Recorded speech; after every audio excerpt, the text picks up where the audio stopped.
புகழ் பெற்றோங்கும் பொன்பரும் தில்லை காட்டில் பாமினி முற்ற வைத்தோர் பாலகன் வடிவங்கொண்டு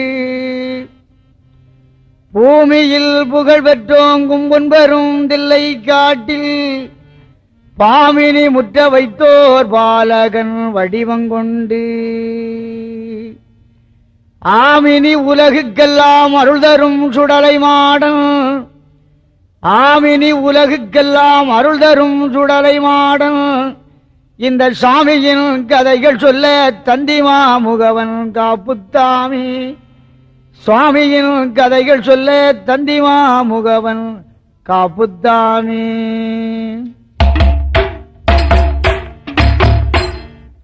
உண்ணாமூலை உமையாளோடும் உடனாகிய ஒருவன் உண்ணாமூலை உமையாளோடும் உடனாகிய ஒருவன் பெண்ணாகிய பெருமான் மலை திருமாமணிதிகளே உண்ணாமூலை உமையாளோடும் உடனாகிய ஒருவன்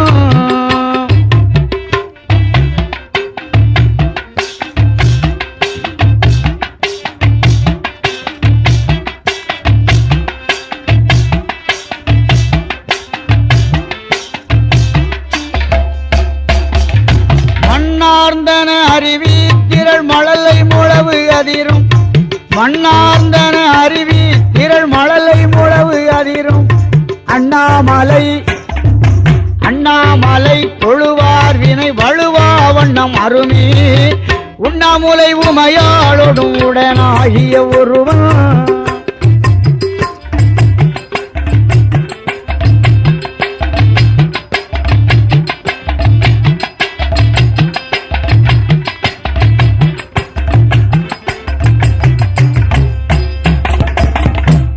பெரியோர்களே, தாய்மார்களே, சகோதர சகோதரிகளே, இந்த கேசட்டு மூலமாக நாங்கள் இன்று ஆறுமுகமங்கலத்தில் வீற்றிருக்கக்கூடிய சுடலசாமியுடைய கதையை சொல்வதற்கு அடியார்கள் முன்வந்துள்ளோம். ஆதி நல்ல கைலாசத்தில் யாரெல்லாம் கொலுவிருந்தார் ஆதி சிவன் கொலுவிருக்க ஆதிசக்தி அருகிருந்தார் மன்னரந்த தேவரெல்லாம் மன்னரந்த தேவரெல்லாம் மகிழ்ச்சியுடன் கொலுவிருக்கு மன்னரந்த தேவரெல்லாம் மன்னரந்த தேவரெல்லாம் மகிழ்ச்சியுடன் கொலுவிருக்கா தானாகிய முளைத்த பொன்னுவள்ளி கைலாச பருவதத்தில் உலகத்தையே கட்டி காக்கக்கூடிய அம்மையப்பனாகிய சக்தியும் சிவனும் கொலுவிருந்தார்கள். சோபெருமான் கொலுவிருக்க உமா பரமேஸ்வரி இடவாகம் இருக்க 33 கோடி தேவர்கள் 48,000 ரிஷிமார்கள் கம்போவர் கிரணாதர்கள் சாரணர்கள் சித்தர்கள் முத்தர்கள் எல்லாம் கூடி குழுவி இருந்தார்கள். அப்படி கொலுவிருக்கக்கூடிய காலத்தில் தான் இடவாகம் இருக்கக்கூடிய அம்மை உமைவளை பார்த்து சாமி சொன்னார், வாடி பெண்ணே பார்வதியே பார்வதியே வாடி பெண்ணே பார்வதியே பார்தை உண்டே சொல்லை கேளு சொல்லை கேளு வாடி பெண்ணே பார்வதியே பார்வதியே அம்மா பார்வதியே பார்த்தை உண்டே சொல்லை கேளு சொல்லை கேளு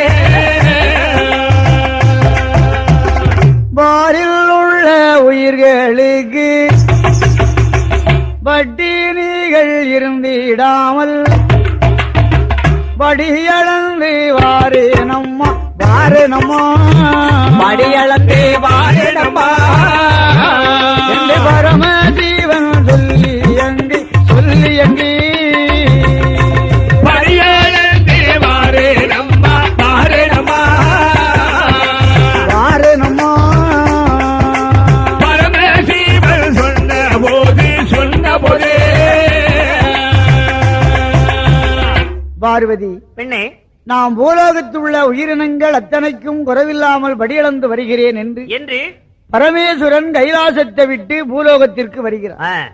அப்படி பூலோகத்திலே வந்து நாளி நல்ல தினை எடுத்து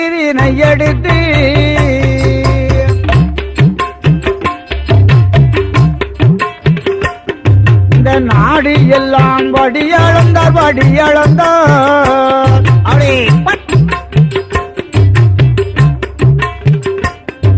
அந்த உலக்கு நல்ல தினை எடுத்து உலகமெல்லாம் வடியளந்து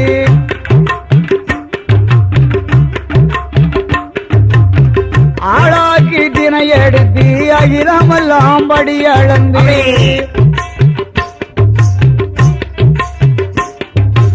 எறும்புகடை யானை முதல்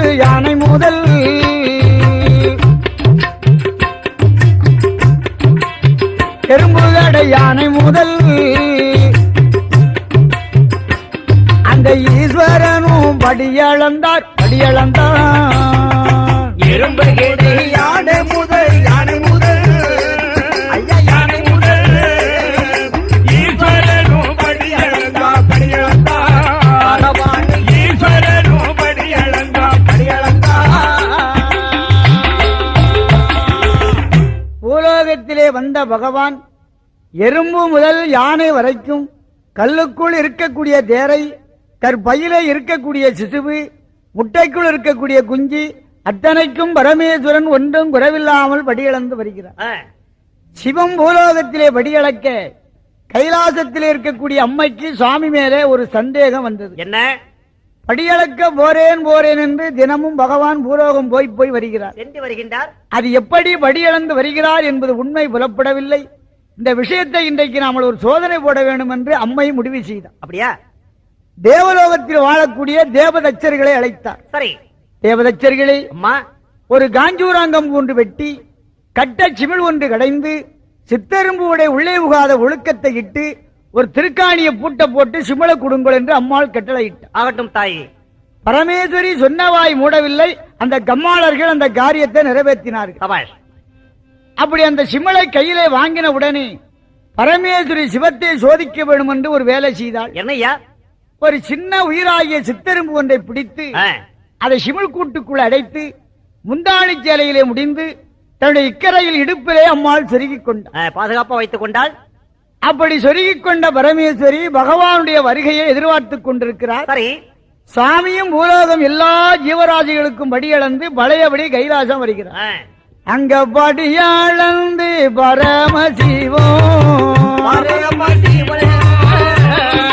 பழையபடி கைலை வாரா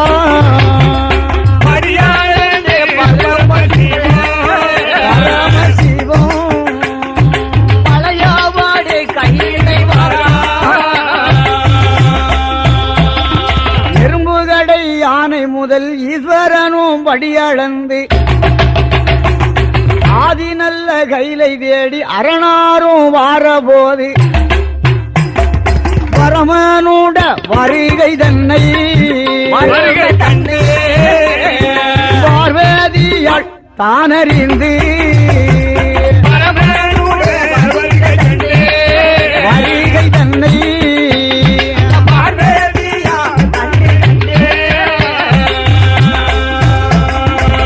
பழையபடி கைலாசத்திற்கு சுவாமி வந்தவுடனே சரி, அந்த அம்மாள் தினமும் பகவானுக்கு பாத பணிவிடை செய்வது வழக்கம். ஆகையினாலே கண்டியில தீர்த்தத்தோடு வந்து பகவானுடைய பாதத்தை கழுவி வட்டால் அடிபட்டி பாத பணிவிடைகளை செய்தார். பரமேஸ்வரா, தாங்கள் மீது அடியாளுக்கு இன்றைக்கு ஒரு சின்ன சந்தேகம் ஒண்ணு இருக்குது. என் மீதா? ஆமா. என்னம்மா? படியளக்க போறேன் என்று தினமும் போயிட்டு வர்றீங்க. ஆமா. அது எப்படி படியிழந்து வருகிறீர் என்பது உண்மை அடியாளுக்கு புலப்படவில்லை. தெரியவில்லை. அந்த விஷயத்தை கொஞ்சம் சொல்லுங்க. இதுல என்னடி உனக்கு சந்தேகம்? எறும்பு கடை யானை முதல் கல்லுக்குள் இருக்கக்கூடிய தேரை கற்பையிலே இருக்கக்கூடிய சிசுவு முட்டைக்குள்ளே இருக்கக்கூடிய குஞ்சு அத்தனைக்கும் ஒன்றும் குறைவில்லாமல் படியிழந்து வந்திருக்கிறேன். இதுல எள்ளளவும் தப்பு இல்லைன்னு சந்தேகத்துக்கு இடமே கிடையாது. அம்மாள் சொன்னால் இல்ல, நீங்க போனதுக்கு அப்புறம் என்னிடத்தில ஒரு உயிர் அகப்பட்டுக் கொண்டது. அப்படியா? தாங்களுக்கு அவயம் என்று அமுதில்லாமல் அது உயிர்மடிந்திருந்தாலும் இருக்கலாம். ஓஹோ என்று பரமேஸ்வரி அந்த முடிப்பை எடுத்து முடிப்பை அவிழ்த்து சிமிழ்கூட்டை திறந்து பார்க்கிறாள். அப்ப உள்ளே இருக்கக்கூடிய அந்த உயிர் அமுதில்லாமல் உயிர் மடிந்திருந்ததா? இல்லை. என்ன செய்தது? எப்படி? சித்தரும்பு வாயதிலே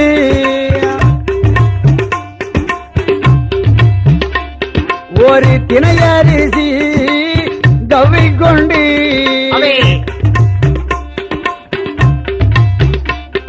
அது சுத்தி சுத்தி வருகுதங்கு சூழ ஒரு சித்தரும்பும் பார்த்தாளே பார்வதியா அந்த பார்வதியா அவள் பயங்குமானோ துடிதல்லவோ பார்த்தாளே பார்வதியார், பார்வதியார். பயந்து பாடோ துடிக்கல்லவோ.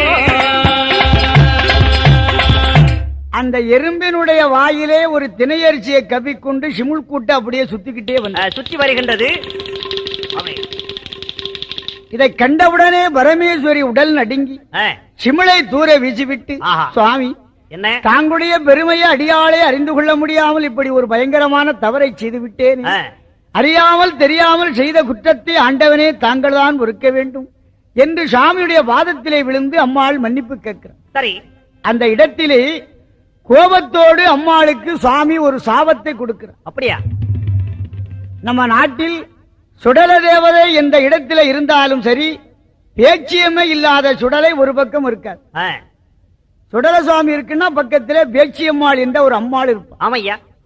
அந்த சுடலைக்கும் பேச்சிக்கும் உள்ள தொடர்பு என்ன? என்ன காரணம்? ஒரு கருத்து. நம்ம உலகத்தில் உள்ள எல்லா ஆண் தேவதைகளுக்கும் மூலம் சிவம், அதே போல எல்லா பெண் தேவதைகளுக்கும் மூலம் சக்தி. சிவத்தில இருந்தும் சக்தியில இருந்தும் அப்போதுக்கப்போது பல பல தெய்வங்கள் அவதாரம் செய்தது. சரி. ஒரே நாடக நடிகன் பல வேடங்கள் தாண்டி எப்படி மேடையிலே நடிக்க வருகின்றானோ அதுபோல அப்போதுக்கப்போது நம்ம தெய்வங்கள் பல வேடங்கள் தாங்கி அவதாரம் செய்தது. அனைத்துக்கும் வேடமாம் அம்பலக்கூத்தனை என்பார் அப்பர் சுவாமி. எல்லாத்திற்கும் ஒருவனே வருகிறார். அது இது வேற்றுமை கிடையாது. சுவாமி சொன்னார், கணவனை சோதித்து பார்த்ததினாலே நீ காட்டு பேச்சியாக போக கிடவது, மன்னனை சோதித்து பார்த்ததினாலே மயான பேச்சியாக போக கிடவது. பேய் என்று சொன்னாலே தமிழில் பேச்சு என்று சொன்னால் தமிழில் பேய் என்று அர்த்தம். அப்படியா? நீ பேயா பிறந்தாலும் போதாது, சுடுகாட்டு பேயா போக கிடவது. அதை கேட்டு நடுங்கி ஒடுங்கி அம்மை, சுவாமி, இந்த அகோரமான சாபம் அடியாளுக்கு எப்போது தீரும்? சொல்லுங்கள். நீ மயானத்தில் போய் பேச்சியாக நின்று என்னை நோக்கி அரிய பெரிய தவத்தை பண்ணு. செய்தால் அங்கே ஒரு ஆண் குழந்தையாக நான் அவதாரம் செய்வேன். அந்த குழந்தையை கைதீண்டி தொட்டவுடனே உனக்கு சாபம் பூஜனம் கிடைக்கும் போன். அந்த வார்த்தையை கேட்டு அம்மை சரி என்று சம்மதித்து தில்லைவான காடரிலே காடரிலே காடரிலே செஞ்சுடல களமாதிலே களமாதிலே ஐயான காடரிலே காடரிலே மாசுடலை களமதிலே களமாதிலே சிவத்தை தேடி தவசிருக்கு அங்கே தவசிருக்கு இந்த சிவசக்தியும் ஏகி வாராள் ஏகி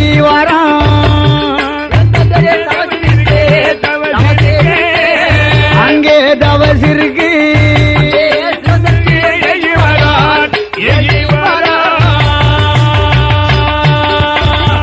தில்லைவனக்காடாகிய மயான பூமியிலே வந்து ஐம்புலங்களை அடக்கி சிவத்தை நோக்கி அம்மாள் பேச்சியாக அகோரமான ஒரு தவத்தை செய்தார். அப்படியா? இந்த தவத்திற்கு இறங்கி சுவாமி மயான பூமியிலே அம்மாளுக்கு காட்சி கொடுத்த. அம்மா, உனக்கு என்ன வர வேண்டும்? கேளுமா. பகவானே, இந்த மயான பூமியில் எனக்கு கணவன் முகம் பார்த்திடாமல் பார்த்திடாமல்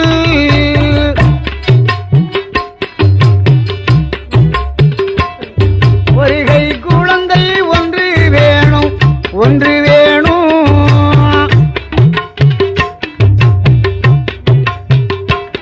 நாம் புருஷ முகம் பார்த்திடாமல் பார்த்திடாமல்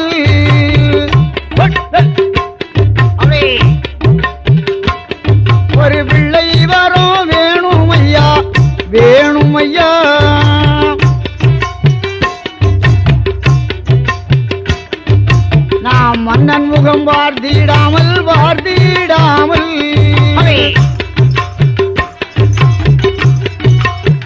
மன்னன் முகம் பார்த்திடாமல் வரும் மதளவரம் வேணும் என்றால் வேணும் என்றால் மன்னன் முகம் பார்த்திடாமல் பார்த்திடாமல் பார்த்திடாமல் மலர்வனே வேணும் என்றால் வேணுமையா மலர்வனே வேணும் என்றால் வேணுமையா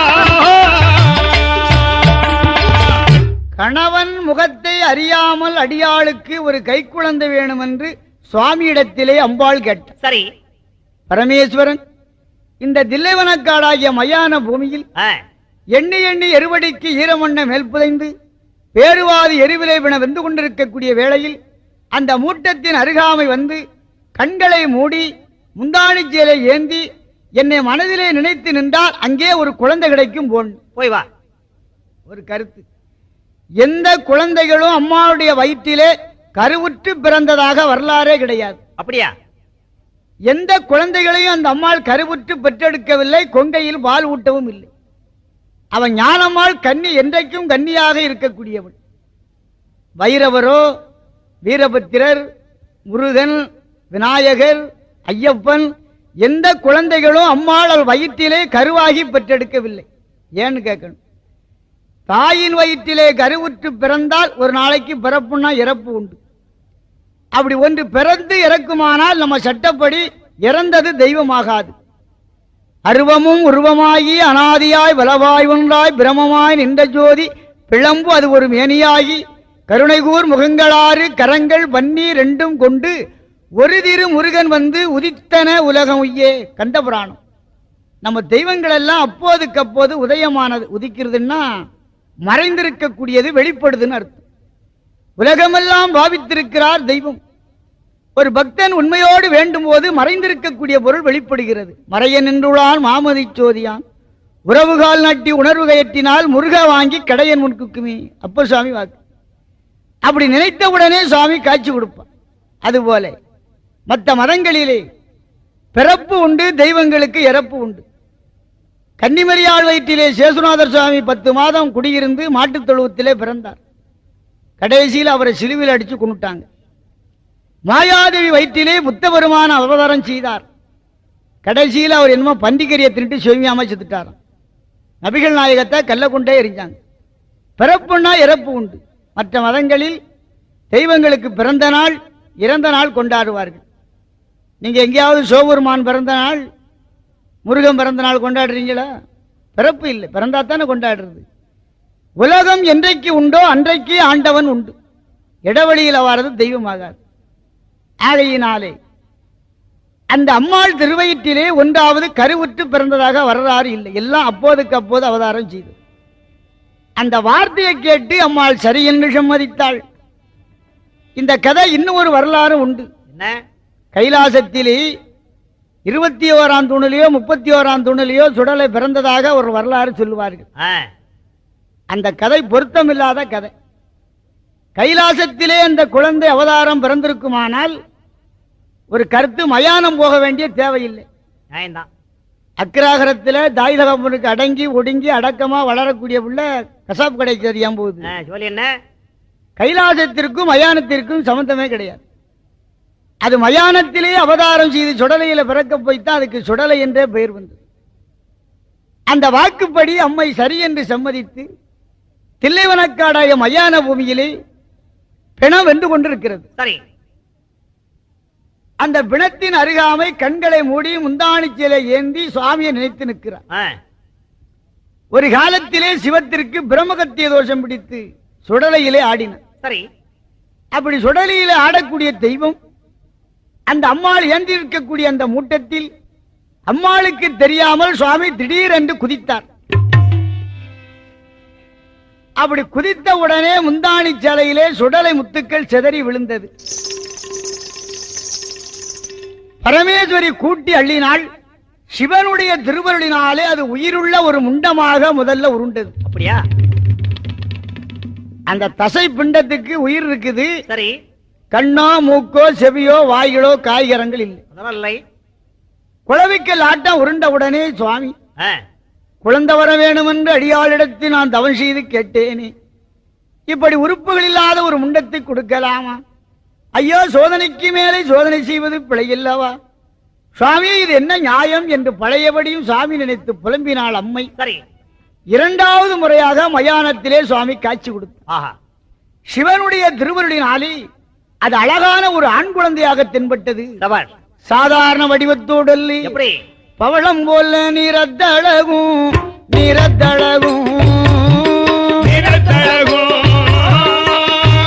படர்ந்த நல்ல மார்வழகும்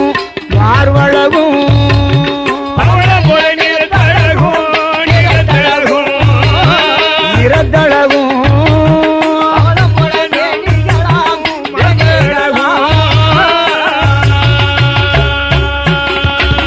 ஏறு நற்றி கூர்புருவோம் இருண்ட கண்ணும் சிவந்த முகம் கோல நல்ல விழியழகாம்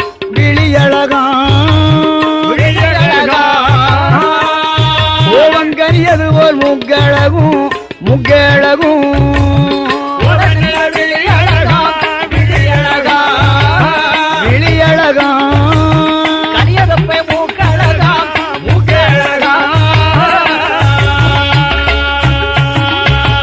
பவளம் போல் மேனி படர்ந்த மார்பு கோலவிழினா குற்றமில்லாத பார்வை. இந்த அழகான ஆண் குழந்தையை கண்டவுடனே அம்மாள் முகமோடு முகமணைத்து முத்தம் கொடுத்து அந்த மயான பூமியிலே வைத்து அந்த குழந்தைக்கு அமிர்தத்தை ஊட்டி சரி, அம்மாளும் சாமியுமாக கைலாசத்திற்கு வந்தார்கள். கைலாசத்திலே வந்து நாளொரு மேனியும் பொழுதொரு வண்ணமுமாக இந்த மாய குழந்தை மளமளா என்று வளர்ந்து வந்தது. ஒரு நாள் குழந்தைக்கு அமிர்தத்தை போட்டி அம்மா தொட்டிலே தூங்க வைத்து விட்டு அரணுடைய பதிக்கு அம்மாள் சென்று விட்டார். அப்படியா? அன்று இரவு நடுச்சாமம் 12 மணி இலகுலுங்காத வேளை ஆ, தொட்டில படுத்திருக்கக்கூடிய திருக்குழந்தைக்கு ஒரு விதமான வாடை தென்பட்டது. என்னத்த கண்டுபிடிச்சா? இந்த குழந்தை கைலாசத்தில படுத்திருக்குது, மயானத்திலே வந்து கொண்டிருக்கக்கூடிய பிணவாடை இந்த குழந்தைக்கு வீசுதான். இதை நுகர்ந்தான். ஆகா, இந்த அம்மா நமக்கு பால் ஊட்டி போட்டுட்டு போய் 2வது சாமம் ஆகுது. என்ன ஏறு திரும்ப பார்க்கலையே. இனிமே இந்த அம்மாள் ஊட்டக்கூடிய அமுதத்தை குடித்து வளர்ந்தமானால் இந்த வயிறு நிறையாது என்று இந்த குடலை நிறைக்க வேண்டுமானால் நாம மயானம் போய் பிணத்தை தின்னாத்தான் இந்த வயிறு நிறையும் ஆ, என்று இந்த மாய குழந்தை மெதுவாக தொட்டில விட்டு கீழே இறங்கி சரி. வடக்கு வாசல் வழியாக மயான பூமியை நாடி வருகிறான். ஆ, அப்ப மயான பூமியை நாடி வரும்போது இவனுக்கு மயானத்துல சாப்பாடு ரொம்ப ரெடியா இருக்கு. வசமா இருக்கா? அங்க எண்ணி எண்ணி எருவடிக்கு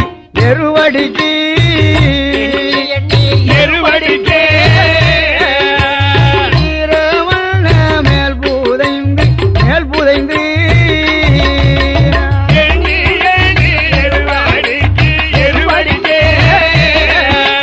எருவடிக்கு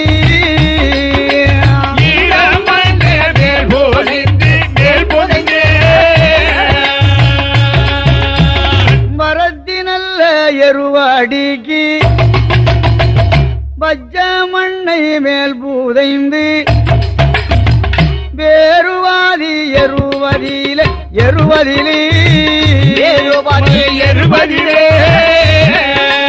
இனமிருந்து வேகும் போது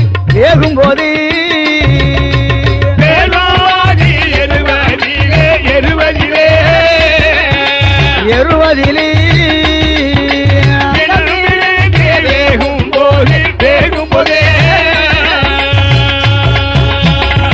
பிணம் வெந்து கொண்டிருக்கும் வேளையில் மூட்டத்தின் அருகாமை இந்த மாய குழந்தை போனான். சரி. அந்த மூட்டத்தை வலத்தை சுற்றி இடத்தை வருகிறான். ஆஹா, அப்படி வலத்தை சுத்தி இடத்தை வாரான்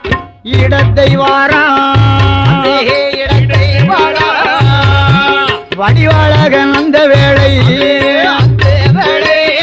அவன் கிழக்கு நல்ல திருமுகமா இடது கால மண்டியிட்டு அவன் மண்டியிட்டு அங்க இழுத்தறிந்தான் மூட்டோ மாலை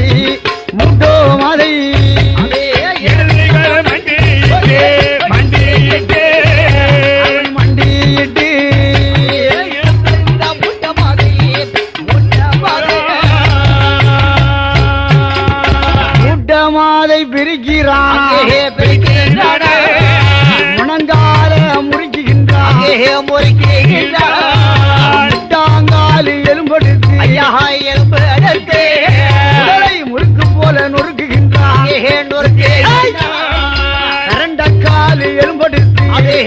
பிணத்தை கரும்பு போல சவச்சுகிறாரே பிணத்தை பிச்சு பிச்சு திங்கிறானே பேய்களுக்கும் விருந்தளித்தான் இவன் பேயோடி பேயாகி அந்த பேயாகி பேச்சி மகன் ஆடி வரான் பேயாகி பேச்சி மகன் ஆடி வரான். எவ்வளவு பிணத்தை திங்க வேண்டுமோ அவ்வளவு பிணத்தை சாப்பிட்டு போட்டு திருப்தியா சாப்பிட்டான். மீதி உள்ள பிணங்களை எல்லாம் சுத்தி ஆடக்கூடிய பேய்களுக்கு விருந்தா கொடுத்து வாரி எண்ணி கொடுத்து விட்டு சில பிணங்களை அங்கத்திலே அள்ளி மாலையாக போட்டுக்கொண்டு ஆமா 2 கடவாயும் ஊன்வடியும் வண்ணமாக கைலாசம் வந்த. அப்படியா? கைலாசம் வந்தவன் பழையபடிக்கும் சிறு குழந்தையாக வடிவம் கொண்டு தொட்டுல படுத்துக்கிட்டு சரி, படுத்தவன் அதோடு விடல. என்ன செய்கின்றான்? வயிறு பசித்து அழுவதைப் போல குபா குபா என்று அலறி அவையமிட்டான்.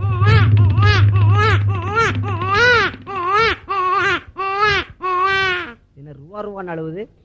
அந்த குழந்தை அழக்கூடிய சத்தத்தை அரண்மனையிலே இருக்கக்கூடிய அம்மை பார்வதி காதிலே கேட்டு சரி, குழந்தைக்கு பால் ஊட்டி போட்டுட்டு வந்து 3வது சாம் ஆகுது. ஆமா, வயிறு பசித்து அழுகிறானோ என்னமா கத்துறான் பாவம் என்று பிள்ளைக்கு அமுதூட்ட வேணும் என்று அம்மை ஓடோடி வந்து குழந்தையை ஆவலோடு வாரி எடுத்து சரி, முகமோடு முகமணித்து முத்தம் கொடுக்கிறாள். பிள்ளையின் மேலே பிணவாடை வீசுகிறது. ஆஹா, என்னடா அநியாயம்! தொட்டுள்ள படுத்திருக்கக்கூடிய பிள்ளை மேலே பிணவாடை வீசுதே, என்ன காரணம் இது எப்படி வந்தது என்று அந்த குழந்தைய முகத்துக்கு முன்னால வைத்து பார்க்கிறாள். அப்பமும் 2 கடவாய் வழியாக ஊன் வடிந்த வண்ணமாக இருக்கு. அவனை விலை கொடுத்த வாங்கி சாப்பிட்டுருக்கான். கையில இருந்த குழந்தையை அம்மாள் தூரே வீசிவிட்டு, ஐயோ பேய் பேய் பிசாசு பகவானே வாருங்கள் வாருங்கள், இந்த குழந்தைய வந்து பாருங்கள். இது என்ன பிள்ளையா? நான் குழந்தை வர வேணும் என்று வரமிருந்து தவசிருந்து கேட்டேனே, எங்கேயோ பிணத்தை திங்கக்கூடிய ஒரு கொடிய பிசாசை கொடுத்து விட்டீர்களே. இதுதான் முண்டம். ஐயோ, இது என்ன நியாயம்? இது சோதனைக்கு மேல் சோதனை, என்னை செய்யலாமா சுவாமி? பகவானே வாருங்கள் வாருங்கள் என்று அந்த அம்மாள் கதறி பதறினாள். சரி, 3வது முறையாக பரமேஸ்வரன் அம்மாளுக்கு காட்சி கொடுத்தார். பார்வதி, பெண்ணே, நீ சொன்னது போல அவன் நமக்கு இன்னும் குழந்தையே கிடையாது. நீ ஒத்து வராது. ஒருவருக்கும் தெரியாம இவன் சுடுகாட்டுல போய் பிணத்தை தின்னு விட்டு வந்துட்டான். ஆகையினாலே சுடலை தண்ணில் ஊதித்ததாலே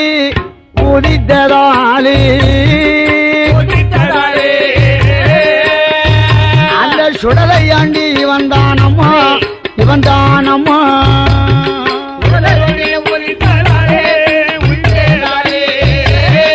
ஊதித்ததாலே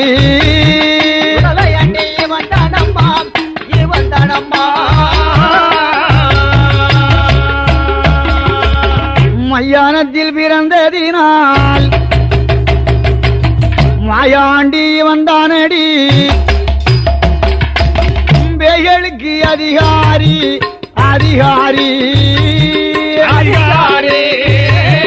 பேரு வச்ச மாசூடலை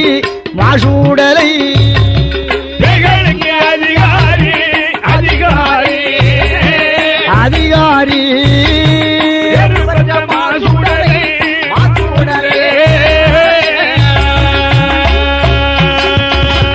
சுடலையிலே பிறந்ததினாலே இவனுக்கு சுடலை என்ற திருநாமத்தை கொடுக்கிறேன். மகனே சுடலை எழுந்திரு என்று சுவாமி சொன்னார். படுத்திருந்த மாய குழந்தை குபீர் என்று எழுந்திருத்து விட்டது.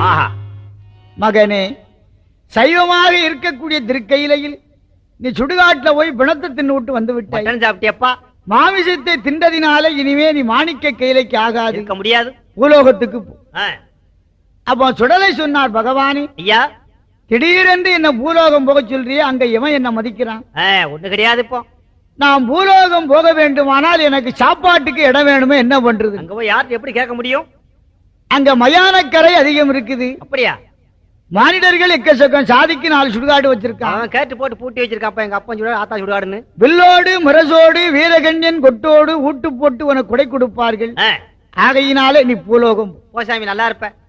சுடலை பார்த்தார், பகவானே என்ன அதே ஊட்டு பூசி என கைலாசத்துல போட்டு கொடு. சரி, அப்படியானாத்தான் இதே போல நான் அங்க போய் கேட்க முடியும். இல்லைன்னா ஒரு தடுங்காய் வெட்டி ஏமாத்த வேண்டிய. இவனுக்கு கொடுக்கிறதை கொடுத்து இடத்தை விட்டு காலி பண்ண வேணும் என்று சிவம் அந்த கைலாச வாசலிலேயே சுடலைக்கு பலவிதமான ரத்தப்பொறிகளை கொடுத்தாராம். அப்படியா? எப்படி? சூலாடு ஒரு பரணா ஒரு பரணா இந்த மாயாண்டி சுடலைக்குத்தான்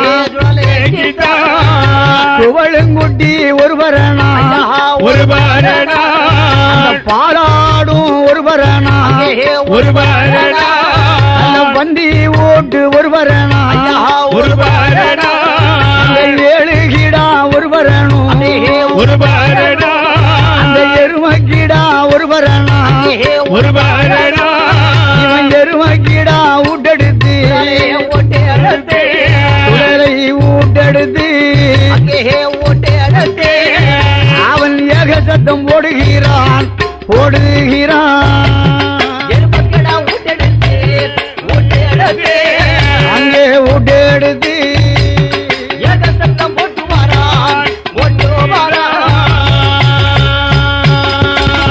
பலவிதமான ரத்தப்பலிகளை கொடுத்து சிவம் சுடலை நீ பூலோகம் போய்வான். எடுத்த காளிவண்ணி சுவாமி நல்லா இருப்ப. சுவாமி என்ன பூலோகத்திலே இப்படி போனா என்னை மதிக்க மாட்டார்கள். யாருதான் மதிக்கா? எனக்கு தகுந்த வரங்களை கொடு, நாம் பூலோகம் போகிறேன். என்ன வர வேண்டும்? ஓ, ஓங்கார பேய்களை எல்லாம் உருட்டி அடக்க உனக்கு வரம் தெரிகிறது. சரி. தர்க்கமிடும் பேய்கள் எல்லாம் தடி கொண்டு விரட்ட வரும். நல்லது. மயான சாம்பல கையில எடுத்தா மாளாத வினைகள் எல்லாம் மாண்டு ஒழியும். திருநீரை கையில எடுத்தா தீராத வினைகள் எல்லாம் தீரும். உன் பேரை சொன்னாலே பேய்கள் எல்லாம் ஓடும். நீ பூலோகம் போப்பா. சுவாமி சொன்னார். என்ன இதெல்லாம் என்ன வரம்? நல்ல வரத்தை கொடுத்திருக்கிற. நாட்டுல மதிப்பு இருக்கின்றதா? ஒருவன் நல்ல காரியத்தையே பண்ணி கொண்டிருந்தா அவனை யாரும் மதிக்க மாட்டாங்க. முன்னால விட்டு நல்ல ஒரு பொண்ணானே பேசுவான். ஆகையினாலே துஷ்டத்தனம் பண்ணக்கூடியவனுக்கு கொஞ்சம் துஷ்ட வேலையும் செய்யணும். அதனால எனக்கு துஷ்டத்தனமான வரங்களை கொடு. என்ன வரவன்? இருந்த இடத்திலேயே இருந்து கொண்டு இருப்பேன். சரி. யாராவது சட்டத்துக்கு விரோதமா நேரம் தப்பிய முன்னால வந்துடக்கூடாது. என்ன பண்ணுவ? அப்படி வருவார்களானால் நேரம் தப்பி வாரவரை நெஞ்சடியாங் அடிக்க வரும். வாலிகளை சூலிகளை வங்கி கொண்டு குத்த வரும். மூணு மத சூலிகளை முட்டை போல நெரிக்க வரும். நிறவயிர வருபவரை வருபவரை நான் வருபவரை அங்க வெறுவாயிராங்க அனுப்பவரும் அனுப்பவரும். நிறவயிர வருபவரை வருபவரை வருபவரை பெருமையரா குமார ஆக்கவரும் பெருமையரா குமார ஆக்கவரும். அப்படி துஷ்டத்தனமான வரங்களை எல்லாம் கேட்டார். கேட்ட வரம் அத்தனையும் சாமி கொடுத்தார். நேரம் தப்பி வாரவர்களை எல்லாம் நெஞ்சடி அடிச்சு சாப்பிடு. சரி. துஷ்டத்தனமான எல்லா வரங்களையும் பெற்ற சுவாமி. ஆமையா. வீர வேஷம் விகாரமான சுருவத்தோடு கைலாசம் தெற்கு கோட்டை வாசல் வழியாக சுடலை கீழே இறங்கி வருகிறார். சரி. அப்படி கைலாசத்தை விட்டு நேர தெற்கு நோக்கி நடந்து வந்தால் நம்ம நாட்டிலே முதல் ஸ்தலம் திருக்கேதாரம். கேதாரத்தை கண்ட அவரவர் செய்த பாவம் சேதாரம் ஆகுமா? அப்படி பாவங்களை எல்லாம் சேதாரம் செய்யக்கூடிய கேதாரத்தை கண்டான் மாயாண்டி சுடலை. அதுக்கடுத்து புத்தகாசி, கௌரிகுண்டலம், உத்தரப்பிரயாகை, தேவப்பிரயாகை, ஹரித்துவாரம், இப்படி பல பல புனித தலங்களை எல்லாம் கண்டு வணங்கி கடைசியில நம்ம நாட்டிலே உலகமெல்லாம் போற்றக்கூடிய ஸ்தலம் வடகாசி. 64 தீர்த்த கட்டங்களை உடையது. காசியில இறக்கமுத்தி இறந்தவர்களுக்கு சிவபெருமானே நேரடியாக உபதேசம் பண்றாராம். அப்படி இறக்கமுத்தி அளிக்கக்கூடிய காசியிலே காசி நதியிலே தீர்த்தமாடி காசி விஸ்வநாதர் விசாலாட்சி அம்மாளை வணங்கினார். அதுக்கு அடுத்த தலம் ஸ்ரீசைலம். ஸ்ரீசைலம் கண்டு சுவாமி வடநாடு விட்டு சுடலை நம்ம தென்னாட்டுக்கு வந்தார். தென்னாடு தான் சித்திக்கு வித்தான இடம். சித்திக்கொரு வித்தாகிய தென்னாட்டினை அணுகி தத்திச்சொரி அருவி திரள் அரவங்கிரி கண்டான். திருவேங்கடமலையை கண்டான். திருவேங்கடமலையில் திருவேங்கடநாதனையும் வணங்கி அதுக்கு அடுத்து கண்ணப்ப நாயனாரும் நக்கீரர் முற்றி பெற்ற ஸ்தலம் திருக்காளாத்தி. காளாத்தி மலையிலே பொன்முறிய ஆற்றிலே தீர்த்தமாடி காளாத்தி ஈசனை வணங்கினார். அதுக்கு அடுத்த தலம் பல்லவர்கள் ஆண்டு வரும்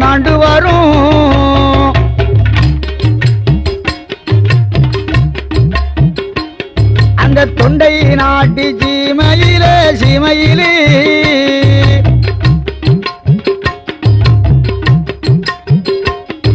அந்த பாலாற்றங்கரையரிலே கம்பா நதி ஓரத்திலே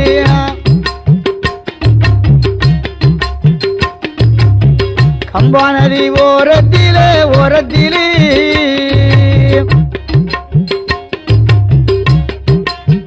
கம்பா நதி ஓரத்திலே அந்த காஞ்சி நகர் ஒன்றை கண்டார் கம்பா நதி ஓரத்திலே அந்த ஓரத்திலே காஞ்சி நகர் வந்து கண்டா ஆமையா காஞ்சி நகர் தன்னை கண்டா பல்லவர்கள் ஆண்டு வரக்கூடிய தொண்டை நாட்டிலே பாலாற்றான் கரையிலே அமையப்பட்ட நகரம் காஞ்சிபுரம். அப்படியா? அது பஞ்சபூத தலங்களில் மண்டலமாக விளங்கக்கூடியது. தாமரத்து அடியில் மண்ணை சிவலிங்கமாக குமித்து அம்மா சிவத்தை நோக்கி தவம் பண்ணிய இடம். சரி. அதனாலே அதுக்கு மண்டலமாக விளங்கியது. காஞ்சிபுரத்திலே வந்து காமாட்சி அம்மாளையும் ஏகாம்பநாதனையும் வணங்கினான்.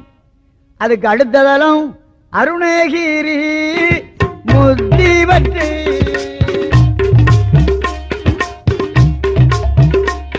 அங்கே முத்திவற்று அந்த அருணாசலும் தெரிய கண்டு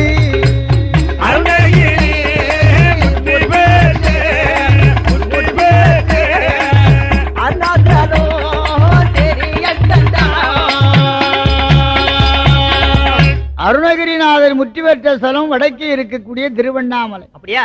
நினைக்க முத்தி பஞ்சபூத தலங்களில் அது அக்கினி தலமாக விளங்கக்கூடியது. திருவண்ணாமலையிலே வந்து அண்ணாமலையாரையும் உண்ணாமலை அம்மாளையும் வணங்கினான். அதுக்கடுத்து சிதம்பரம், சீர்காழி, திருவனைக்காவல் இப்படி பல தலங்களை கடந்து சுவாமி பாண்டிய நாட்டு எல்லைக்குள்ளே வந்தார். பாண்டிய நாட்டிலே வந்து மாயாண்டி சுடலை பாண்டியர்கள் தலைநகரமாகிய மதுரையை கண்டார். வைகையிலே தீர்த்தமாடி மதுரை மீனாட்சி அம்மாளையும் சோமசுந்தர பெருமானையும் வணங்கினார். இப்படி நம்ம நாட்டிலே 1008 சிவதலங்கள் 108 திருப்பதிகளையும் மாயாண்டி சுடலை கண்டு வணங்கி வருகிறான்.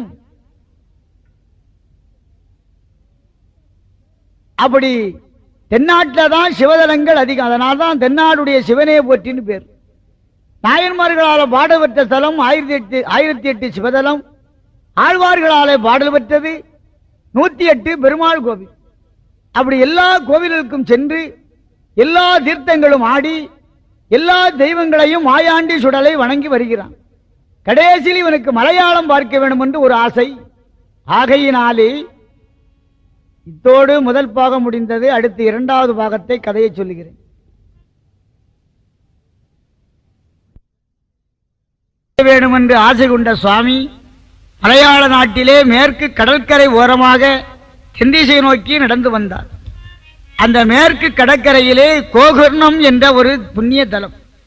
கோகர்ணத்திலே வந்து சிவத்தை வணங்கி வைக்கியம், குருவாயூர், திருவனந்தபுரம் இப்படி மலையாளத்தில் உள்ள எல்லா தலங்களையும் வணங்கினார். அப்படி வணங்கியவர் கொட்டாரக்கரை என்ற ஒரு இடம். அது பக்கத்திலே பேச்சிப்பாறை என்ற ஒரு இடம். அந்த பேச்சிப்பாறையிலே நின்று சுவாமி கீழ்த்திசையை பார்க்கிறார். கொட்டாரக்கரையில் பகவதி என்ற ஒரு பெண் தேவதை வாழ்ந்து வருகிறார்.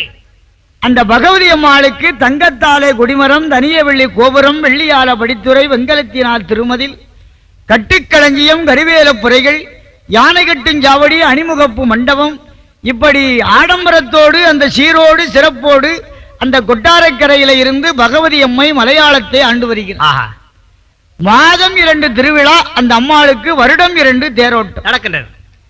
அந்த 2 தேரோட்டங்களிலே சித்திர பௌர்ணமி திருவிழா பெருந்திருவிழா. சரி, நம்ம இந்துக்கள் ஆலயத்தில் எந்த கோவிலாக இருந்தாலும் அமாவாசை கழித்து 5வது தினத்திலே கொடியேறும், பௌர்ணமியோடு தேரோட்டம் வரும். அதுபோல அங்க கொட்டாரக்கரையில் உள்ள பெரியோர்கள் எல்லோரும் கூடி பகவதி அம்மாளுக்கு திருவிழா நடத்த வேண்டும் என்று சித்திர மாதம் அமாவாசை கழித்து 5வது தினத்திலே கொடியேறியது. கொடியேறி 1, 2, 3, 4, 5 என்று வரிசையாக திருவிழா நடந்து வந்தது. சிவன் கோவிலா இருக்குமானால் 9வது நாள் தேரோடும், பெருமாள் கோவிலா இருக்குமானால் 10வது நாள் தேரோடும். அப்படியா? 9வது நாள் என்று பகவதி அம்மாளுக்கு தேரோட்டம். அந்த சிறுதேரியிலே அமர்ந்து பகவதி அம்மாள் திருவழியே ஊர்வலம் வந்து கொண்டிருக்கிறார். தேரதிலே தான் அமர்ந்து தேரதிலே தான் அமர்ந்து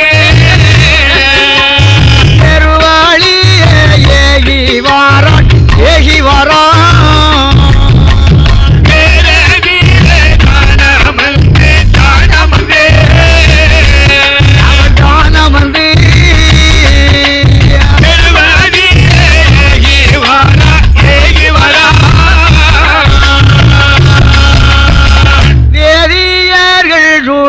இருந்து வேதங்களை சொல்லிவாரே வேதியர்கள் சபை நடுவே சபை நடுவே சபை நடுவே நாயகியார் பவனி வாராள் பவனி வாராள் சபை நடுவே சபை நடுவே சபை நடுவே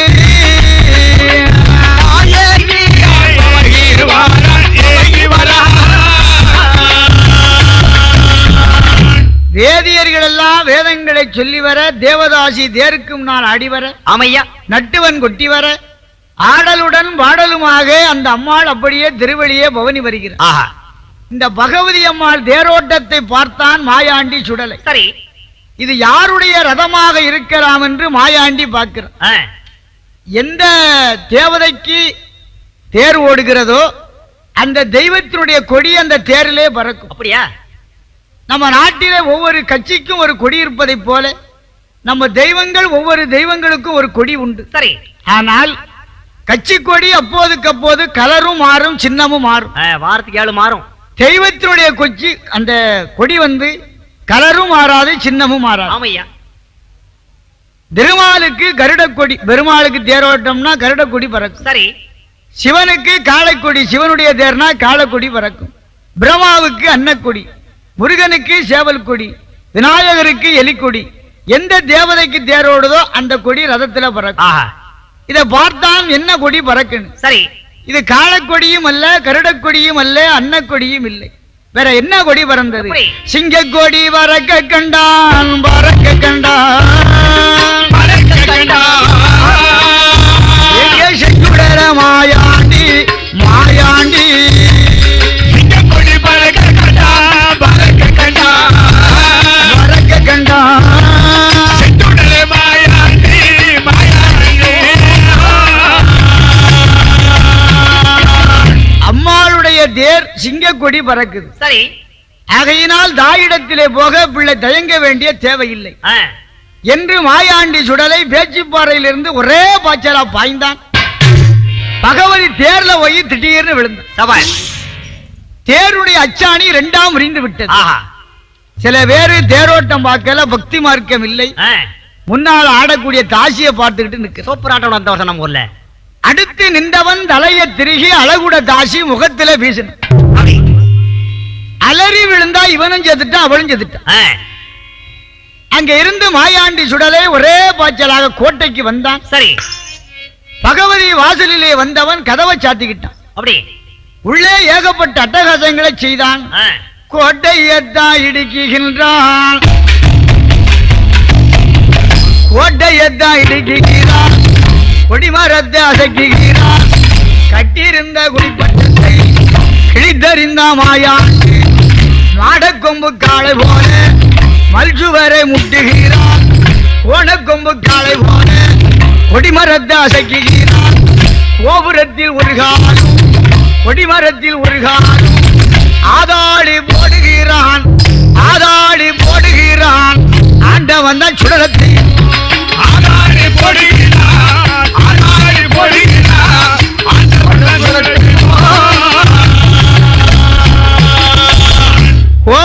ஒரு கால் கொடிமரத்தில் ஒரு கால் வைத்து ஆதாடி போடுகிறான் மாயாண்டி சுடலை. விளையாட்டு போடுகின்றான். பகவதி அம்மை பார்த்தால் இப்படி ரதம் ஒடிந்து விட்டது. கோட்டைக்குள்ளே வேறு ஆதாளி சத்தம் கேட்குது. காரணம் புரியலையே. இது என்ன விவரம் என்று மந்திரவாளோடு கோபத்தோடு பகவதி ஓடி வந்தார். சரி, தேரடி வீதியில இருந்து ஓடி வந்த அம்மை அந்த அடைத்திருக்கக்கூடிய கதவை தட்டுன. நீ பகவதி வாசல் என்று அஞ்சாமல் கவனியாமல் வந்து இப்படி ஆதாளி போடுகின்றாய். என்ன தைரியம் உனக்கு? கதவை திறக்கிறையா அல்லது என்னுடைய மந்திரவாளுக்கு இரையாக போகின்றாய? திற கதவை. மாண்டு மடிய போறாயா என்று பகவதியுடைய சத்தத்தை உள்ளே இருக்கக்கூடிய சுடலை கேட்டு அறிந்தான். இதுவரைக்கும் நம்முடைய சத்தம் தான் பெரிய சத்தம் என்று நினைத்தோம். இந்த அம்மாளுடைய குரல் ரொம்ப பயங்கரமா இருக்குது. இந்த வடிவத்தோடு முன்னாலே நின்றமானால் அவள் சொன்னது போல மந்திரவாளுக்கே இரையாகி செய்திடுவாள் என்று சுடலை ஒரு 7 வயது குழந்தையாக வடிவம் கொண்டு அடைத்திருக்கக்கூடிய கதவை திறந்து அம்மாள் முன்னாலே பாலனாக நின்றான். இந்த அம்மா நேருக்கு நேரா பாக்குறான். சரி, இந்த குழந்தை தானா இவ்வளவு பெரிய சத்தம் போட்டான்? அதை பார்த்து திருநா இருக்கின்றானே, வேற யாராவது உள்ள இருக்கிறாங்களா? புரியலையே. பாலகா, தம்பி, நீ யாரு? உன் ஊர் என்ன? குலகோத்திரங்கள் என்ன? சொல்லு. ஏண்டா இப்படி அனாதையா வந்து நிக்கிற என்று குழந்தையை கண்ட உடனே சோகம் உள்புகுந்து இரக்க குணத்தோடு அம்மை சுடலையை பார்த்து கேட்டான். சுடலை சொன்னான், தாயே, அம்மா, என் வரலாறை சொன்னாலே இது ஒரு அதிசயமான வரலாறு. எல்லாம் செத்த பிறகுதான் சுடுகாடு போவார்கள். நான் பிறந்ததே சுடலையில பிறந்தேன். சுடலையில் பிறக்க போய்த்தான் எனக்கு சுடலை என்று பேர் சொன்னார்கள். நாம் பார்வதியாளுடைய பிள்ளை பரமனுடைய அமுஷம். பிறந்த இடம் ரொம்ப உயர்ந்த இடம். நல்ல விதமா இருந்திருக்கலாம். வீட்டுக்கு அடங்காமல் சுடுகாட்டில் போய் பிணத்தை தின்னுட்டு வந்துட்டேன். மாமிசத்தை தின்னதினாலே மாணிக்க கையிலைக்கு ஆகாதென்று பூலோகத்திற்கு சிவம் என்னை புறக்கணித்து தள்ளிவிட்டார். அதனால தாயே இங்க நான் தலைகீழாக வந்து விழுந்து விட்டேன். இந்த மண்ணுலகில எனக்கு தாயகம் இல்லை, பக்கம் இல்லை. எனக்கு அக்கம் இல்லை, பக்கம் இல்லை. என்னை ஆதரிப்பார் யாரும் இல்லை. அமர்த்திற்கு ஏற்ற பாவி போலே இந்த தெருவில் நின்று தவிக்குறனே. நான் பார்வதிக்கு பிள்ளை என்றால் இந்த பகவதிக்கும் குழந்தைதானே. இப்ப வளர்ப்பாரி பிள்ளையாக அம்மா வந்தேன். அம்மா உன்னிடத்தில் நான் எடுப்பார்கை பிள்ளையாக, அம்மா எடுப்பார்கை பிள்ளையாக தாயையேகி வந்தேன் உன்னிடத்தில்.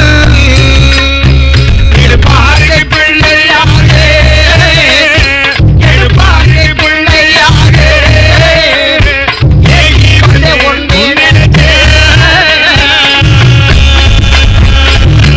உலகிலே எனக்கு அக்கம் பக்கம் சொந்த பந்தங்கள் ஒருவரும் இல்லை. ஆமம்மா, பார்வதிக்கு பிள்ளையானால் உனக்கும் நான் குழந்தைதான். வளர்ப்பார்கை பிள்ளையாக உன்னை வந்து நான் சேர்ந்து விட்டேன். உன் இடத்திலே கொஞ்சம் இருக்க இடம் கொடு. அம்மாள் பகவதி பார்த்தா இப்பேற்பட்ட கைகாரன் ஒருவன் நமக்கு தேவை. நிச்சயமாக வேண்டும். மகனே, அம்மா, பார்வதிக்கு பிள்ளை என்றால் எனக்கும் பிள்ளைதான், எள்ளளவும் சந்தேகம் இல்லை. நீ வரக்கூடிய இடத்துக்கு தான் தேடி வந்திருக்க. தாயிடத்திலே வந்த பிள்ளை, இனிமே கவலைப்பட வேண்டாம். ஆமையா, சுடலையிலே பிறந்ததினாலே உன்னுடைய பெயர் சுடலை என்று சொன்னேன். இப்ப புதுசா உனக்கு பேர் கொடுக்கிறேன். என்ன? தேர் கட்சியை ஒடித்ததினாலே தேரடி மாடன் என்று பெயர் கொடுக்கிறேன். தேரடியிலே ஒரு நிலையம், தெப்பக்குளத்திலே ஒரு நிலையம், கோபுரத்திலே ஒரு நிலையம், கொடிமரத்திலே ஒரு நிலையம் போட்டு தாரு. அது மட்டுமல்ல, எந்த இடது பூரம், இடது புறம், எந்தனுக்கு இடது புறம்,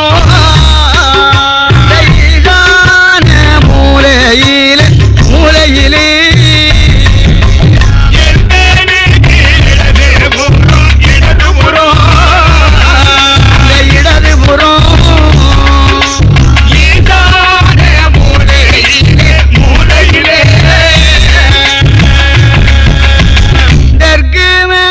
கலுங்கதிலே திருவாதி மூட்டுக்குள்ளே 7 அண்டா திரவியமும் திரவியமும் 7 அண்டா திரவியமும்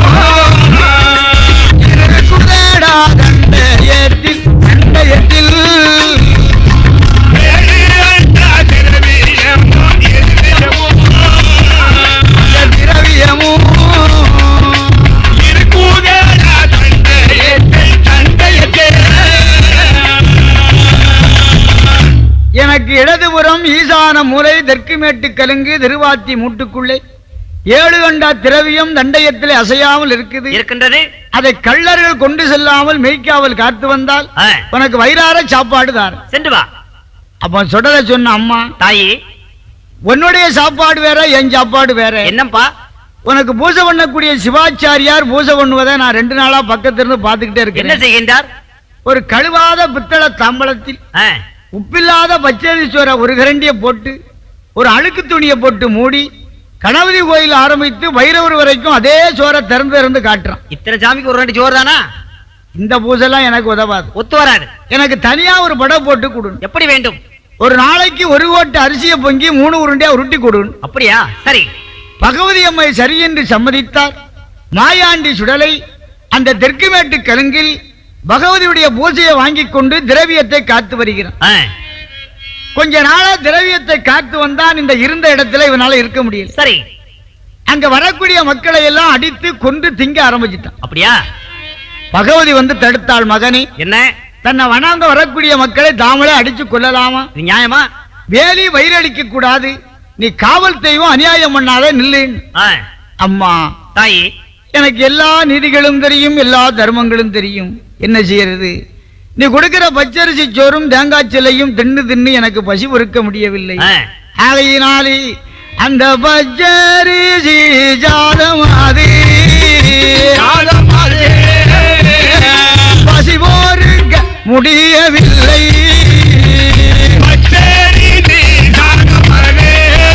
ஜாதமாது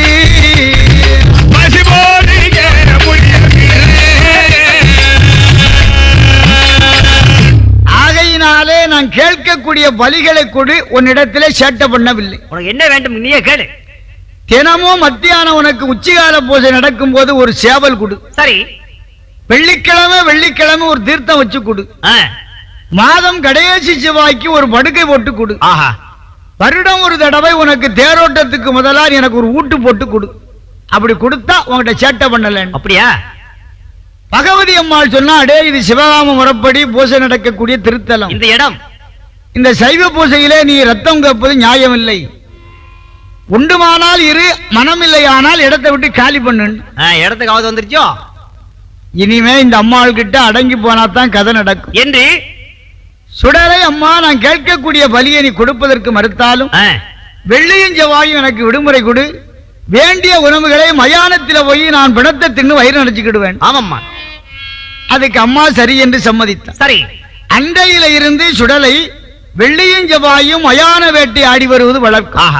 அப்படி இருக்க அதே அந்த மலையாளத்தில் நந்தன் புனலூர் சலிகர்கரை 4 சாலியர் தெருவிலே அக்காலத்தில் 1008 வீட்டு புலையன்மார்கள் வாழ்ந்து வந்தார். அப்படியா? இந்த புலையர்களுக்கெல்லாம் ஒரு தலைவன் இருந்தான், அவன் காளிப்புலையன். இவங்க தொழில் மாந்திரிக தொழில். அது சாதாரணப்பட்ட மாந்திரிகம் அல்ல. எப்படி? அந்த சண்டாளர்கள் வானமாதை வில்வாழைப்பார்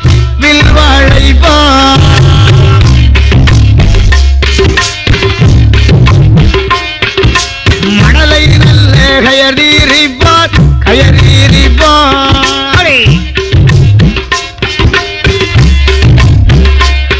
அவர் உரலுக்குள்ள மையோ வைத்து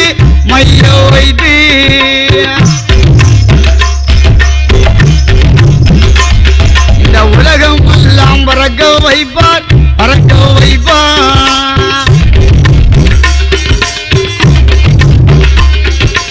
அம்மிக்குள்ள மையோ வைத்து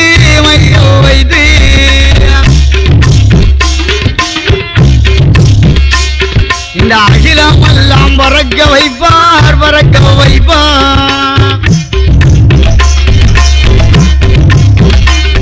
அங்கே சுழகி தட்டி பறக்க வைப்பார்.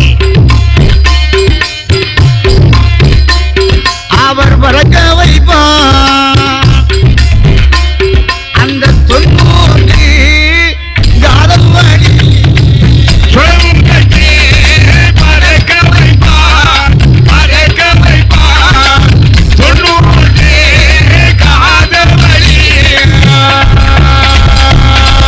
உரலை மைய வைத்தால் அது உலகமெல்லாம் சுற்றி வளையபடி வீட்டுக்கு வரும். அவ்வளவு திறமை. அம்மியிலே மை வைப்பார்கள், அதை அகிலமெல்லாம் சுற்றி வளையபடி வீட்டுக்கு வரும். கற்ற வல்லார் கரைக்க வல்லார் கனத்த உருக்களை எல்லாம் அழிப்பதற்கு வல்லவன். ஆமையா. இந்த மாந்திரவாதி காளிப்புலனுடைய மனைவி காளிப்புரட்சி. அருமையான பேரு. 2 பேர்களுக்கும் வெகு நாளா குழந்தை இல்லாமல் சரி. அந்த காளிப்புரட்சி நந்தம்பனலூரில் ஒரு பாதாளகண்டி ஈஸ்வரி என்ற ஒரு அம்மன் கோவில்.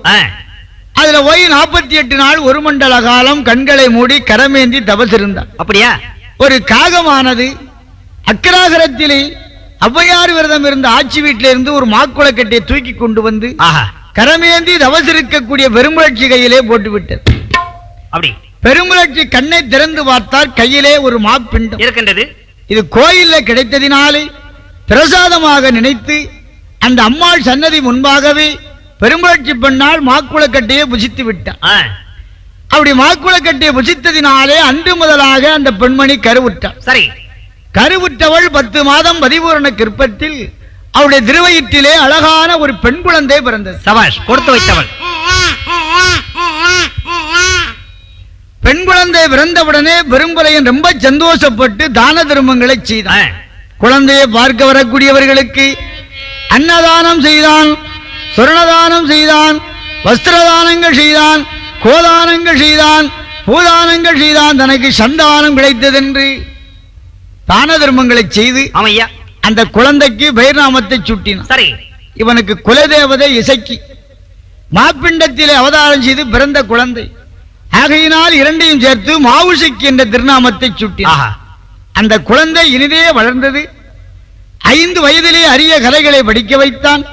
13வது வயதிலே பருவமடைந்தாள் மாவுசைக்கு. அவ அழகை ஓமானம் சொல்ல யாராலும் முடியாது. திருமகளும் நாணத்தக்க வடிவுடையவளாக இருந்தாள் பெண்மணி. சரி.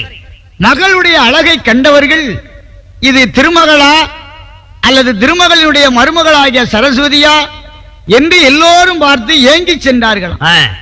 இப்படி மகளுடைய திருவழகை கண்டான் இவன் சந்தேகம் ஒரு எண்ணம். சரி.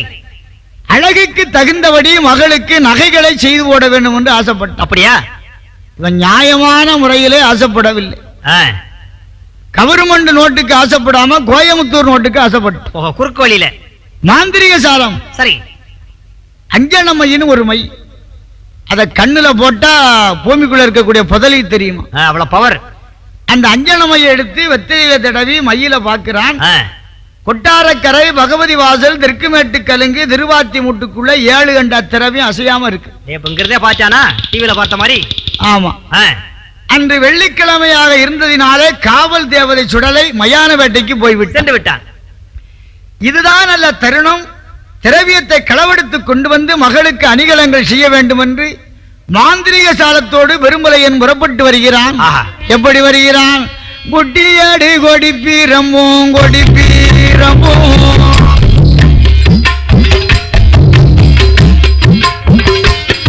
அந்த குட்டி சாத்தான் ஏடெடுத்து ஏடெடுத்து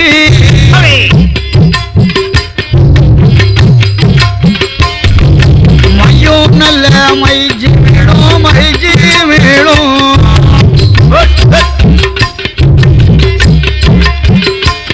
அந்த மாந்திரிக அஜரமும் அஜரமும்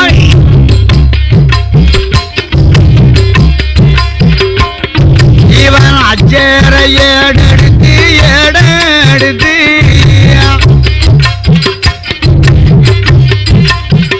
அஜர ஏடெடுத்து அங்க அவசரமா பயணம் வைத்தான் பயணம் வைத்தான்.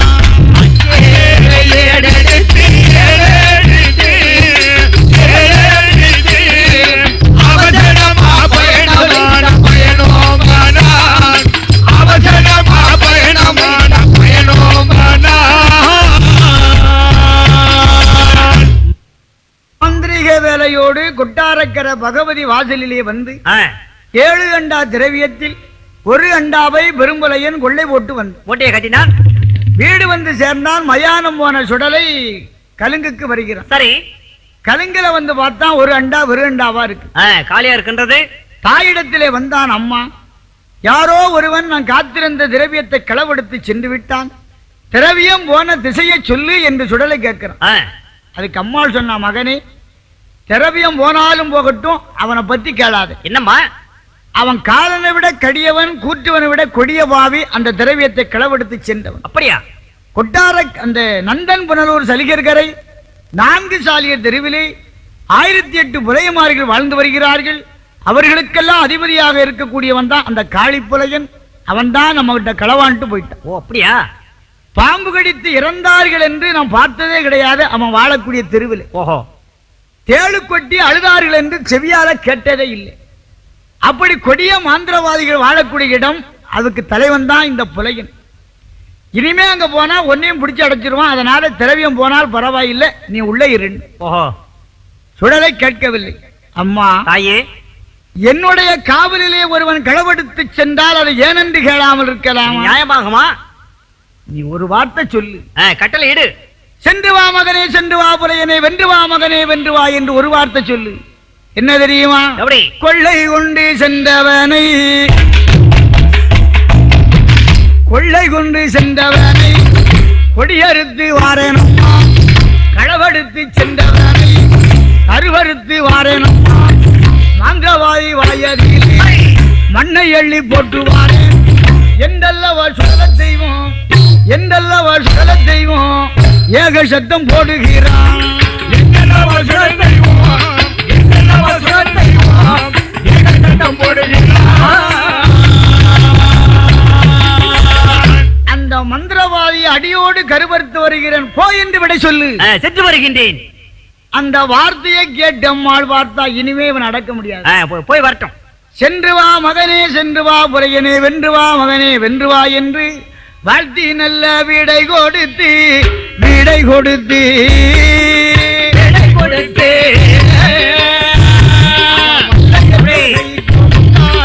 கை கொடுத்தான். விடை கொடுத்தே, விடை கொடுத்தே, விடை கொடுத்து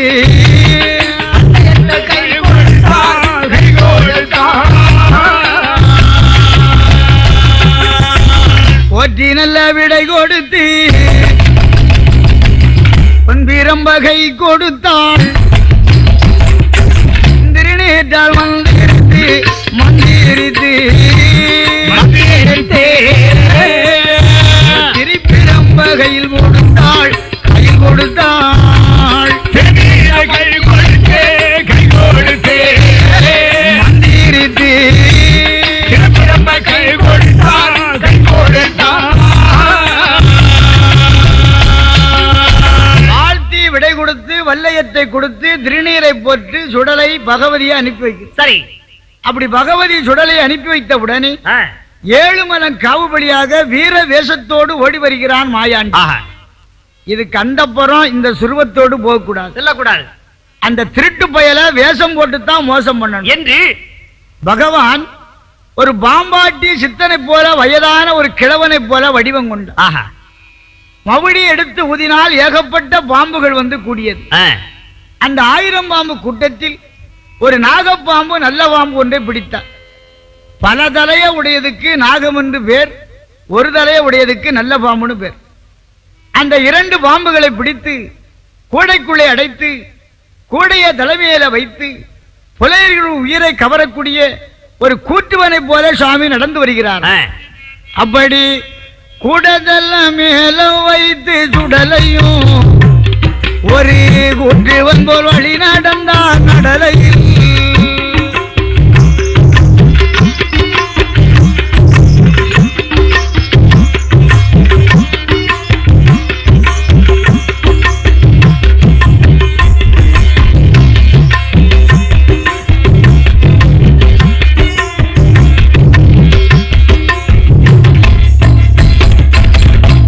கொச்சி மலையாளும்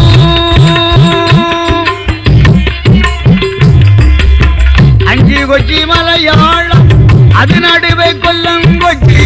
அஞ்சி கொச்சி மலையாளம் அது நடுவே கொல்லங்கொச்சி.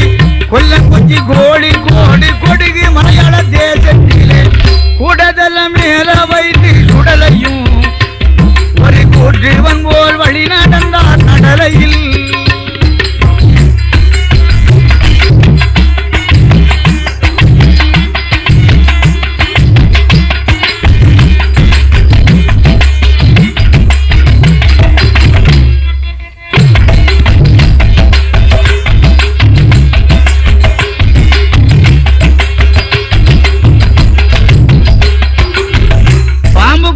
தலையிலே வைத்து நடந்த சுவாமி நந்தன் புனலூர் சலுகைக்கரை 4 சாலிய தெரு மாந்திரவாதி வீதிக்கு வந்து ஆமையா இந்த இடத்துலதான் பாம்பாட்டு வேடிக்கை காட்ட வேண்டும் என்று அந்த கூடையை கீழே இறக்கி வைத்து 1000 முழ கம்பத்தை நாட்டி கொடிய விஷமுள்ள பாம்புகளை எல்லாம் ஆட வைத்து புலையர்கள் அறியும்படியாக பெரிய பெரிய கொடிய வேடிக்கையை காட்டுகிறார்.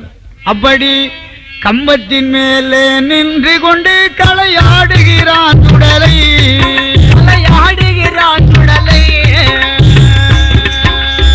கம்பத்தின் மேலே நின்று கொண்டு களையாடுகிறான் சுடலை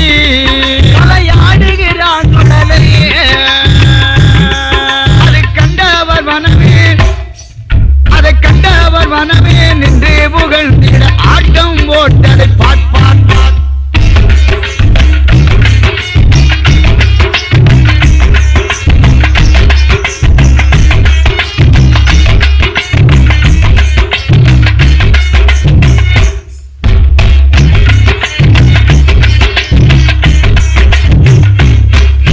நாகப்பாம்பை கையிலடித்து நாட்டியமாட வைத்தான். அவன் நாட்டியமாட வைத்தான். அது நாடிய தேடிய நாடிது நாகப்பாம்பது பாட் பாட் பாட்.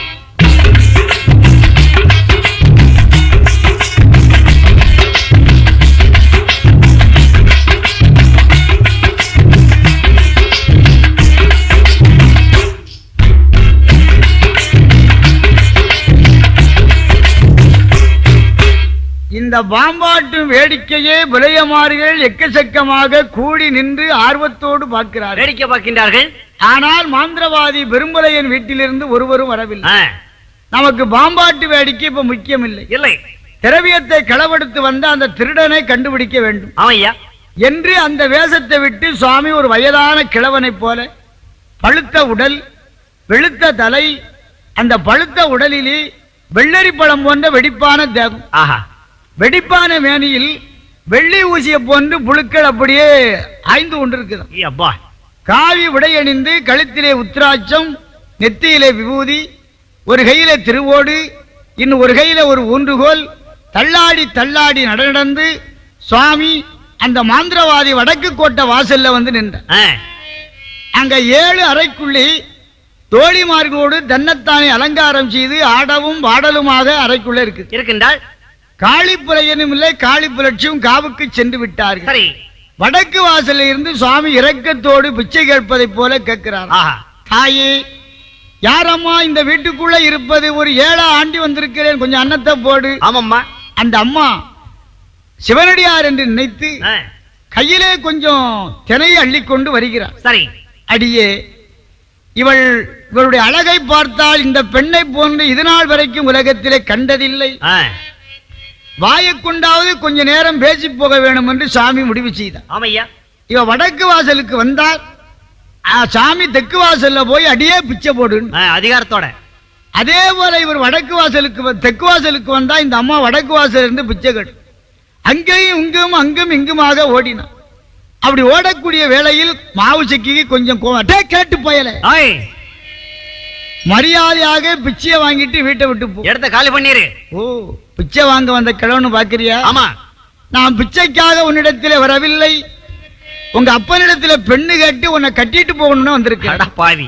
ஆகையினாலே கைவிடிக்கும் கணவனையும் கணவனையும்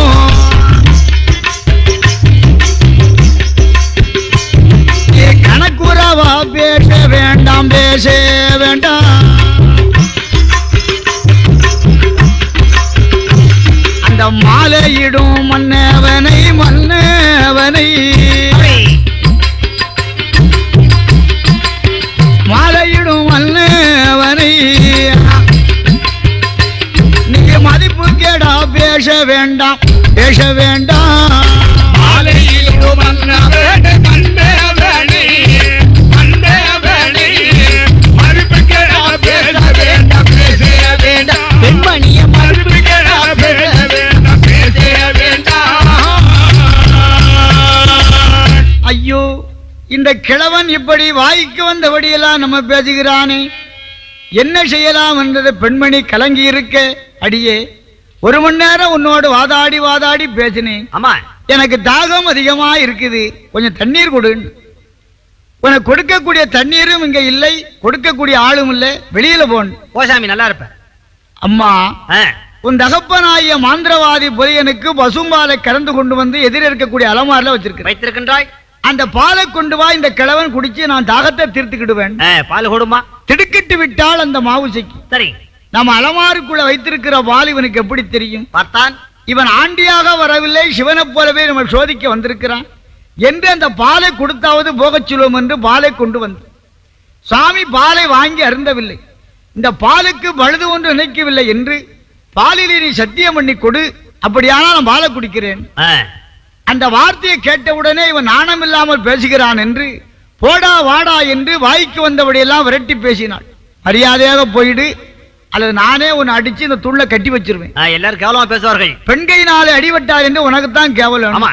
அடியே, என்னை பிச்சைக்கார கிழவன் என்று வாய்க்கு வந்தபடியெல்லாம் பேசிவிட்டாய்.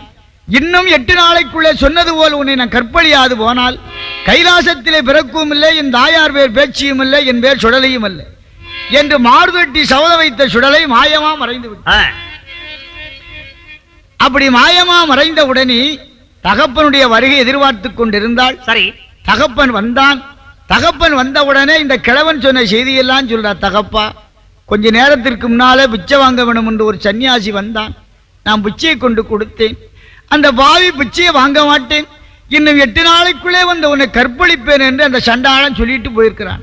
ஓ, நம்ம வீட்டுக்குள்ளே ஒரு வந்து சொல்றானா? கல்வனா, கொஞ்சம் பொறு, அவனை யாருன்னு பார்க்கிறேன், சற்று பொறுமா என்று மையை போட்டு பார்க்கிறான். சுடலை என்று அறிந்தான். சரி, திரவியத்திற்கு காவல்காரன் வீடு தேடி வந்துட்டான். இனிமே நம்ம எச்சரிக்கையா இருக்கணும், உஜாராக இருக்க வேண்டும் என்று காவலும் கட்டுமாக புலையன் இருக்க, அதே அந்த மலையாளத்தில் ஆலடி புதூரிலே பலியமார்கள் எல்லாம் கூட்டு பங்காளியாக வாழ்ந்து வந்தாங்க.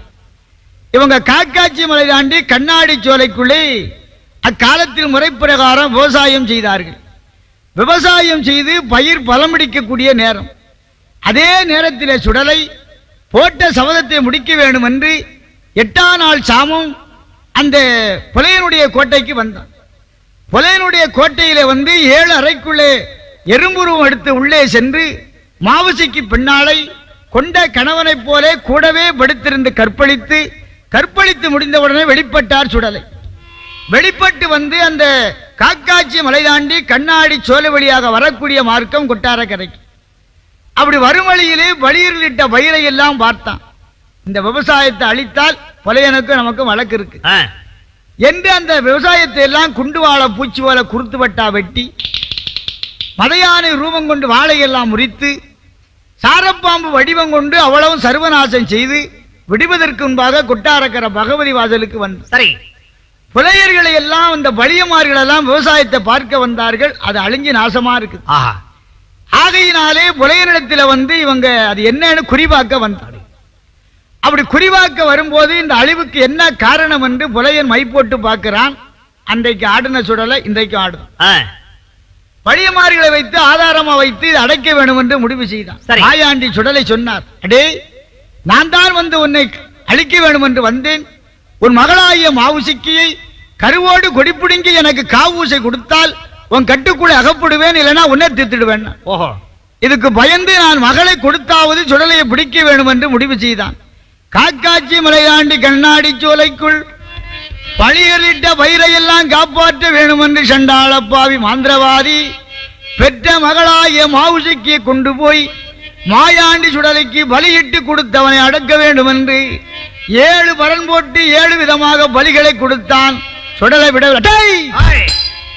சொன்னது போல மகளை பலியிட்டு கூட இல்லைன்னா உன்னை தீர்த்திடுவேன். நேரம் தவறுது. அந்த சண்டாளப்பாவி பெற்ற மகள் என்றும் மாறாமல் பரணிலே அவளை கொண்டு போய் சூழ்கொண்ட ஒரு பசுவை கிடத்துவதைப் போல கிடத்தி கால்கைகளை கட்டி அவனை வைத்தை கிழிக்க வேண்டும் என்று ஆயுதத்தை கையில் எடுத்து சரி, அப்பந்தான் அவள் மாளப் போகிறோம் என்ற அந்த எண்ணம் அந்த அம்மாளுக்கு தெரிந்தது. அட சண்டாளப்பாவி, அருமை பெருமையாக வளர்த்து எங்கே கண்ட பேய்ப்படைக்கோ என்னை இப்படி பறி கொடுக்க வந்து விட்டாயே, என்னை பெற்றதொரு அருமை சண்டாளா அடட ஈன சாதி பெரும்பூலையா என பேரு வைத்தேனர்த்தி என்ன நான் தரையதில நடந்தேனானால் எந்த தண்டைக்கால் நோகுமன்றி ஐயோ மடியதில சாதங்கேட்டி என மங்கை என வளர்த்தாயடா ஐயோ அருமையாக வளர்ந்த என்னை அட எந்தப்பா குலகாரா இப்படி அரும்பாளியும் கொடுக்கலாமா நாம் பரணதியில மடிவதற்கோ என்ன பாலூட்டி என வளர்த்தா ஐயோ செருவானத்தில் மடிவதற்கா என சீராட்டி என்னை வளர்த்தா அட எங்கே கண்ட வேய்படைக்கோ பயல என்ன பலி கொடுக்கலாமா இவன் புறப்படுத்த சூலோடு என்னை கொண்டு வலி கொடுக்கலாமா என்று முத்து போல கண்ணீரை மங்கை முகத்துடனே சோர விட்டு ஏங்கி ஏங்கி தான் அழுதாள் அவள் ஏங்கி ஏங்கி தான் அழுதாள் அந்த ஏந்தி இளையாள் மாவுஷைக்கு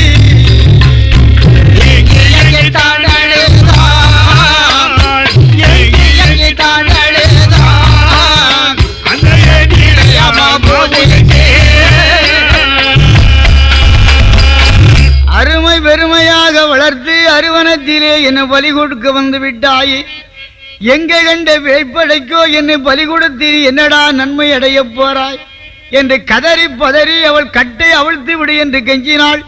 இந்த சண்டாள பாவை உயிரை கவர்ந்து செல்லக்கூடிய காலன போல நின்றான். சுடல விடல் அடை விளையது தவறுதடா தவறுதடா தவறுதடா எனக்கு வெகு நேரம் ஆகுதடா ஆகுதடா தவறுதடா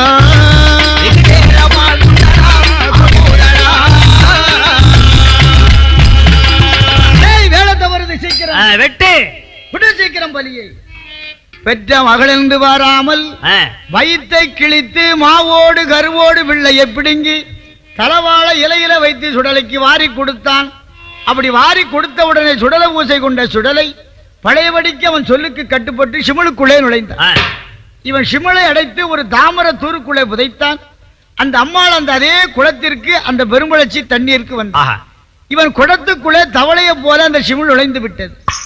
அந்த வீட்டிலே இறக்கி வைத்தாள். புலையனுடைய தொடையில போய் இந்த சிமிழ் பழையபடி போய் உட்கார்ந்தது.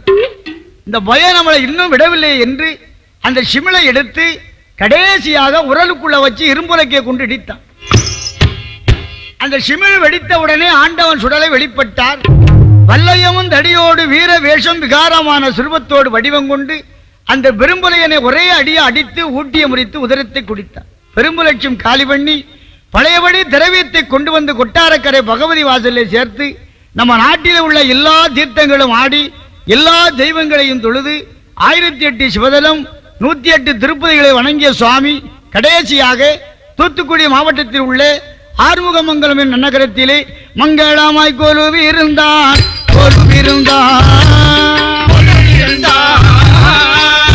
எங்கம் மாயாண்டி சுடலத்தையும் சுடலத்தையும்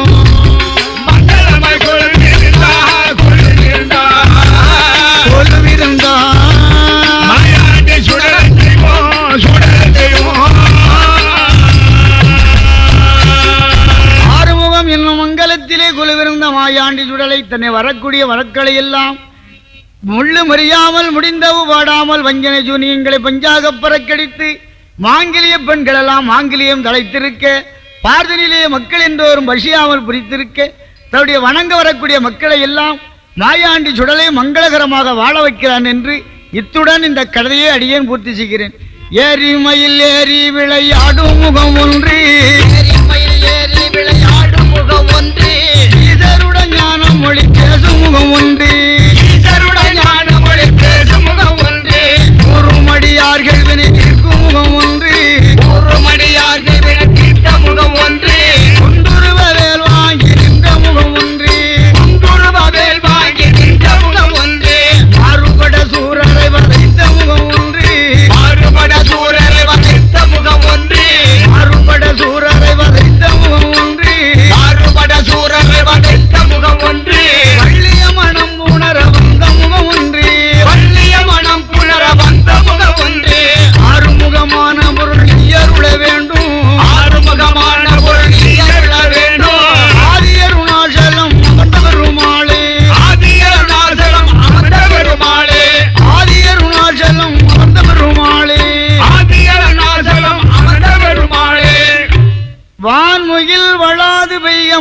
வளம் சிறக்க மன்னன் கோன்முறை அரசு செய்கை குறவில்லாது உயிர்கள் வாழ்க நான்மறை அரங்கள் ஓங்கி நற்றவம் வேள்வி முல்கி மேன்மைகள் செய்வ நீதி விளங்குகே உலகமெல்லாம் மேன்மைகள் செய்வ நீதி விளங்குகே உலகமெல்லாம்